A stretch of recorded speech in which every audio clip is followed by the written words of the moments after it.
Hey, എന്തിനാണ് കരിങ്കല്ല് കൊണ്ട് തറപണിയുന്നത്? കോൺക്രീറ്റ് ചെയ്തുകൂടെ? രണ്ടിന്റെ ചിലവ് സെയിം അല്ലേ? ഇത് വീട് പണിയുന്ന ഒരു മിക്ക ആളുകൾ കേൾക്കുന്ന ഒരു കാര്യമാണ്. ഒരുപാട് പേരുടെ സംശയവും. നമുക്കൊന്ന് പ്രാക്ടിക്കലാക്കി ഒന്ന് കൂട്ടി നോക്കിയാലോ, ഇത് രണ്ടും എന്ത് ചെലവ് വരുന്നു? ഈ കാണുന്ന ഇമേജ് നമ്മൾ റബ്ബർ ഫൗണ്ടേഷന്റെയും കോൺക്രീറ്റ് ഫൗണ്ടേഷന്റെയും ഒരു സെക്ഷൻ ആണ്. ഇതിനകത്ത് നമ്മൾ രണ്ടിന്റെയും ഹൈറ്റ് ഗ്രൗണ്ട് ലെവലിൽ നിന്ന് 65 സെന്റിമീറ്റർ ആണ് സെറ്റ് ചെയ്തിരിക്കുന്നത്. ഈ രീതിയിലാണ് നമ്മൾ ഇത് രണ്ടിന്റെയും ക്വാണ്ടിറ്റി എടുത്ത് നോക്കിയിട്ട് എത്ര എമൗണ്ട് വരുമെന്ന് മനസ്സിലാക്കാൻ ശ്രമിക്കുന്നത്. റബ്ബർ വർക്കിന്റെ ക്വാണ്ടിറ്റിയാണ് നമ്മൾ ആദ്യം എടുക്കുന്നത്. റബ്ബർ വർക്ക് ചെയ്യാൻ വേണ്ടിയിട്ട് നമ്മുടെ പ്ലാനിന്റെ ഭിത്തികൾ പോകുന്നതനുസരിച്ച് ഭൂമിയിൽ നിന്ന് മണ്ണ് നീക്കം ചെയ്യുന്നു. ഇതാണ് നമ്മുടെ ഫസ്റ്റ് സ്റ്റേജ്, അത് എർത്ത് വർക്ക് എക്സ്കവേഷൻ. നമ്മൾ ഇതിന് കാണുന്ന എക്സ്പെൻസ് ഒരു 4000 രൂപയാണ്. നമുക്കിത് ആളെ നിർത്തിയും JCB ഉപയോഗിച്ച് നമുക്ക് ഈ വർക്ക് ചെയ്യാവുന്നതാണ്. അടുത്തതായി നമ്മൾ മണ്ണ് മാറ്റിയ ഒരു ഭാഗത്ത് കരിങ്കല്ല് പാക്ക് ചെയ്ത് ഗ്രൗണ്ട് ലെവൽ വരെ സെറ്റ് ആക്കി വെക്കുന്നതാണ് അടുത്തൊരു പ്രോസസ്സ്. ഇതിന് നമുക്ക് വേണ്ടി വരും 717 ക്യൂബിക് ഫീറ്റ് റബ്ബറാണ് നമുക്ക് ആവശ്യമായി വരുന്നത്. നമ്മുടെ ഇപ്പൊ നിലവിൽ നമ്മുടെ നാട്ടിൽ ഒരു 50 രൂപക്ക് ഒരു ക്യൂബിക് ഫീറ്റ് കരിങ്കല്ല് നമ്മുടെ സൈറ്റിൽ എത്തിച്ചു തരുന്നതാണ്. അപ്പോ നമുക്ക് വരുന്ന കോസ്റ്റ് 35,850 രൂപയാണ്. അതിനുശേഷം ഈ ഫൗണ്ടേഷന്റെ മുകളിൽ, അതായത് ഭൂനിരപ്പിന് മുകളിലായിട്ട് 45 സെന്റിമീറ്ററോളം നമ്മൾ കരിങ്കല്ല് വെച്ച് ബേസ്മെന്റ് കെട്ടുന്ന ഒരു പ്രോസസ് ആണ്.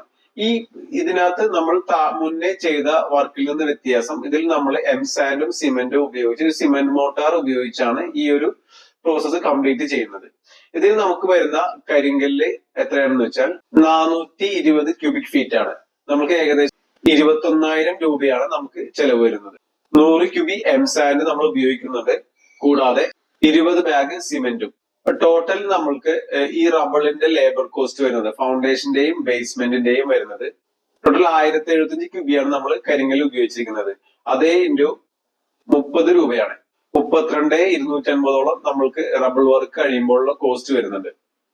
അടുത്ത വരുന്ന ഒരു പ്രോസസ്സാണ് DPC, അതായത് ബേസ്മെന്റിന് മുകളിൽ ഒരു കോൺക്രീറ്റ് ബെഡ് നമ്മൾ കൊടുക്കുന്ന ഒരു പ്രോസസ്സാണ്. ഇത് പ്രധാനമായും കൊടുക്കാൻ കാരണം ഭൂമിക്കടിയിലെ ജലാംശം മുകളിലോട്ട് നമ്മുടെ ഭിത്തിയിലോട്ട് ഡയറക്റ്റ് വരാതിരിക്കാനാണ്. ഭിത്തിയിലുള്ള ഡാമേജ്, പെയിന്റ് ഇളകി പോകല്, അതൊക്കെ പ്രധാന DPC കറക്റ്റ് ആയിട്ട് കൊടുക്കാത്തതിന്റെ ഒരു പ്രശ്നമാണ്. നമ്മൾ ഇതിൽ കോൺക്രീറ്റിന്റെ കൂടെ റീഇൻഫോഴ്സ്മെന്റ്, അതായത് സ്റ്റീല് കമ്പികൾ നമ്മൾ ആഡ് ചെയ്യും. അപ്പോൾ നമുക്ക് ചെറിയൊരു ബീമായിട്ട് നമുക്ക് ആക്ട് ചെയ്യുകയും ചെയ്യും. ഇത് നമുക്ക് വരുന്നത് 80 ക്യൂബിക് ഫീറ്റ് കോൺക്രീറ്റ് ആണ് വരുന്നത്. അതിന്റെ എക്സ്പെൻസ് ഞാൻ ഇതിൽ കാണിക്കുന്നുണ്ട്, നിങ്ങൾക്ക് ചെക്ക് ചെയ്യാവുന്നതാണ്. കൂടാതെ നമ്മൾ ഇതിനകത്ത് നമുക്കൊരു അൺലോഡിംഗ് ചാർജ് വരുന്നതാണ്. ഇപ്പോ സിമെന്റ്, സ്റ്റീല്, കൂടാതെ ചെറിയൊരു എന്തെങ്കിലും നമ്മൾ കാണാത്തൊരു എക്സ്പെൻസും, അപ്പൊ ആ ഒരു ചെറിയൊരു എമൗണ്ടും കൂട്ടിയിട്ടുണ്ട്. ഇപ്പൊ നമുക്ക് ടോട്ടല് ഒരു റബ്ബർ വെച്ച് ചെയ്യുന്ന കോസ്റ്റ് വരുന്നത് 1,38,650 രൂപയാണ്. നമുക്ക് കോൺക്രീറ്റ് ഉപയോഗിച്ച് എത്ര എമൗണ്ട് വരുന്നത് നമുക്ക് ചെക്ക് ചെയ്യാം. കോൺക്രീറ്റ് ഫൗണ്ടേഷനിൽ നമുക്ക് റബ്ബർ ഫൗണ്ടേഷൻ പോലെ തന്നെ ഫസ്റ്റ് തന്നെ എക്സ്കവേഷൻ വർക്കാണ് വരുന്നത്. ഇതിന്റെ ഒരു വ്യത്യാസം എന്ന് പറഞ്ഞു കഴിഞ്ഞാല് ഭിത്തി വരുന്ന എല്ലാ ഭാഗത്തും നമുക്ക് ഭൂമി കുഴിക്കേണ്ട ആവശ്യം വരുന്നില്ല. ബിൽഡിങ്ങിന്റെ കോർണറിലും വാളുകൾ തമ്മിൽ ജോയിന്റ് ആവുന്ന ഒരു ഏരിയയിൽ മാത്രമാണ് നമ്മൾ ഇത് ഭൂമി കുഴിച്ചു മാറ്റുന്നത്. ഞാൻ ഈ പ്ലാനിൽ മാർക്ക് ചെയ്തിട്ടുണ്ട്, അത് നമുക്ക് ഏകദേശം മനസ്സിലാവും. നമുക്ക് ആ ഒരു കോസ്റ്റ് സെയിം തന്നെയാണ് വരുന്നത്. ഏകദേശം 4,000 റുപ്പീസ് നമുക്ക് ഇതിൽ ചെയ്തെടുക്കാൻ പറ്റും. അടുത്തതായി ഈ കുഴിയിൽ PCC ഇടുന്നത്, അതായത് കോൺക്രീറ്റ് തന്നെ സിമെന്റിന്റെ ക്വാണ്ടിറ്റി കുറച്ചിട്ടുള്ള ഒരു മിശ്രിതമാണ് നമ്മൾ PCC ആയിട്ട് ഉപയോഗിക്കുന്നത്. അതിന് നമുക്ക് ചിലവ് വരുന്നത് 46 ക്യൂബി ആണ് നമുക്ക് ടോട്ടൽ ക്വാണ്ടിറ്റി കോൺക്രീറ്റ് വരുന്നത്.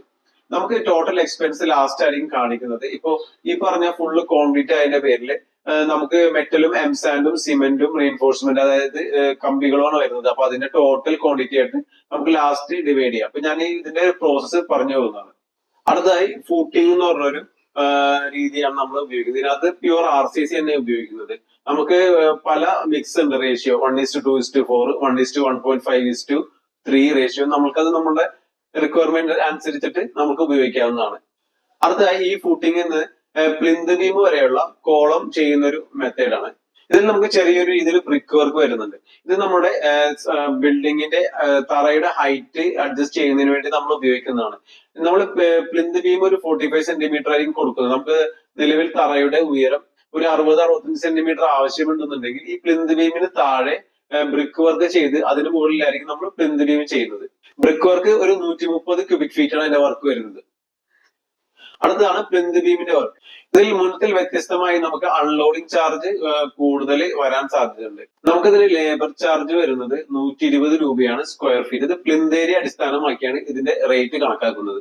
കൂടാതെ അൺലോഡിംഗ് ചാർജ് നമുക്ക് മുന്നത്തെ തറയെ അപേക്ഷിച്ച് ഈ ഒരു കോൺക്രീറ്റ് തറ ചെയ്യുമ്പോൾ നമുക്ക് ആവശ്യമായി വരും. അതായത് ബ്രിക്ക് അൺലോഡ് ചെയ്യുന്നതിനും സിമെന്റ് അൺലോഡിങ് ചെയ്യുന്നതിനും സ്റ്റീൽ അൺലോഡിങ് ചെയ്യുന്നതിനും നമുക്ക് ഈ കാണിക്കുന്ന എമൗണ്ട് നമുക്ക് വരുന്നതാണ്. അപ്പൊ കോൺക്രീറ്റിൽ നമുക്കിത് ചെയ്തെടുക്കുന്നതിന് 2,17,65 രൂപയാണ് കോസ്റ്റ് വരുന്നത്.